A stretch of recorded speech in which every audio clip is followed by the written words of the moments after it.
Good morning, Americans.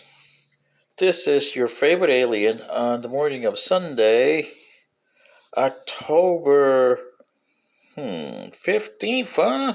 Wow. Already to the half of the month here. 2023.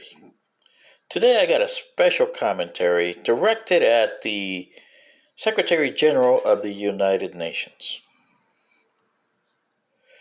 Mr. Secretary, you keep on saying on international media that war has rules.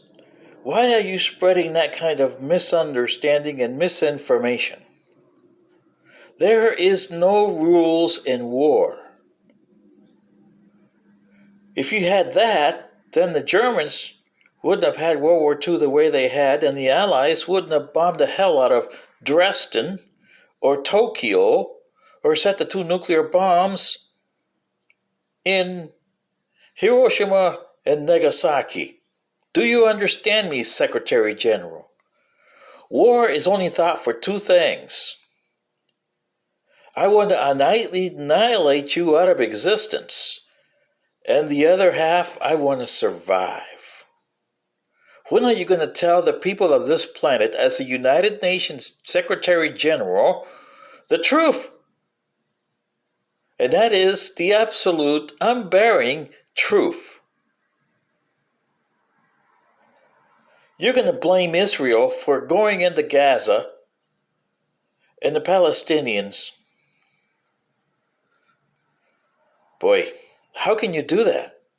Israel has all the right to go in there and total war the Palestinians. And I'm not a pro-Israeli or an anti-Palestinian. They both are the result of your stupid mistake as the United Nations and your predecessors back in 1948. Okay? You had the stupid notion, even your predecessor, the League of Nations, had the stupid notion that you could create nations. And then you gave territory, after the wars were done, like World War I, you gave territories that belonged to the Ottoman Empire to different countries. And you gave Palestine as a mandate to Great Britain. You gave Lebanon and Syria to the French. Really? Those mistakes are coming back to bounce on you, Secretary General. Don't you get it? Look at all the countries you created under the League of Nations and yourselves. Czechoslovakia. What is it now? The Czech and the Slovaks. Slovenia and the Czech Republic. And Yugoslavia became a disaster in the 1990s. It's now a whole bunch of different countries. Some of them didn't exist even prior to World War I. Like Bosnia, that never existed. Heck, Bosnia was the cause of World War I. Remember Sarajevo and Archduke Ferdinand?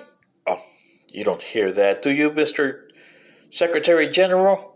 So please, as a representative of another planet, I implore you to tell your people on Earth, war, the only reason you try not to have a war because it's messy. It has no rules, and it's only thought for two reasons. One person wants to eliminate you from the face of the planet, and another one, well, they want to survive. My ancestors at my home planet, Secretary General, annihilated themselves. 14 billion with the kind of thinking that you're pushing along. Okay? 14 billion. And their solar system with 3 or 4 other inhabited planets, they annihilated, and they had no cause to annihilate them. That was just, as you would put it today, law of unintended consequences. Oh boy. And this is the way of thinking that you guys have on your planet here today.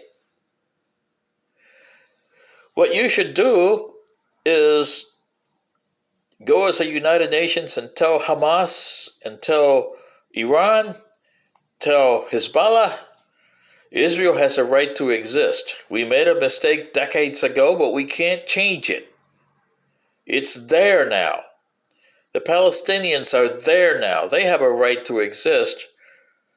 And forget about trying to get the territory that's Israel back. That's long gone disaster. You got the Gaza Strip and you got the West Bank. It is time for you to make the best of what you got. And they haven't done that for decades. They're the ones that allowed Hamas to do this. And now Hamas is killing them and using them as shields. So you can't blame the Israelis for this. Israel is playing the war that Hamas wants, total war. And that's the only way you can have war, Secretary General, total war. That's why you try not to have it.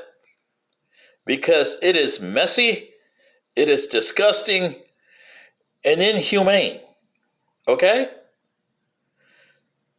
My race that survived the 14 billion people, we went to another planet and set up our civilization.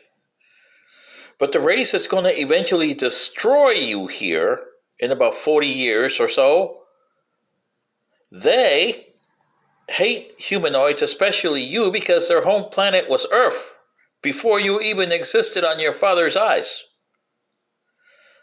And they hate, like the Palestinians, that the Israelis are occupying their land. They had the same stupid way of thinking about you occupying Earth, okay? So think of them as Hamas in steroids coming after you, and they will and destroy you, trust me. Not one of you guys will survive. I tried to save 300,000 of you, but I had to think seconds, and I'm going to return them as soon as I get back to my home time. I'm going to return those 300,000 humans back to Earth because they deserve to live what their ancestors reaped. Do you understand me, Secretary General? By you taking the posture that you're doing now, you're creating a wider war. There's going to be civilians, as you call them, but there's no such thing as civilians in war. The Palestinians in the Gaza Strip made their choice back in 2007. They voted Hamas in. And whether Hamas is making them as shields and telling them you can't go anywhere, but that's their fault. They should have asked for help from the United Nations, which is a joke in the first place, and tell Hamas to go stick it. But they didn't. This is your favorite alien saying, war is messy, war is disgusting, war is immoral. Yes. My civilization that survived the 14 billion blow up on my home ancestral planet, in our adopted planet, we are now 3.5 billion people. Part of a federation, non-humans and humans. But we have lost millions through 3 wars with the people that are going to destroy you because they hate humanoids. They viewed us as the Israelis. We viewed them as Hamas. And there is no negotiations with them. Therefore, 500 million of us have paid the price in 3 vicious wars with them. What's the price going to be paid by your citizens here on Earth? With all the stupid wars that you have on yourselves, let alone for them, where you're going to lose about 8 billion, 9 billion people? Boy, I don't understand you guys on Earth. Do you? I don't think so, because you're making those stupid comments. This is your favorite alien. Good day.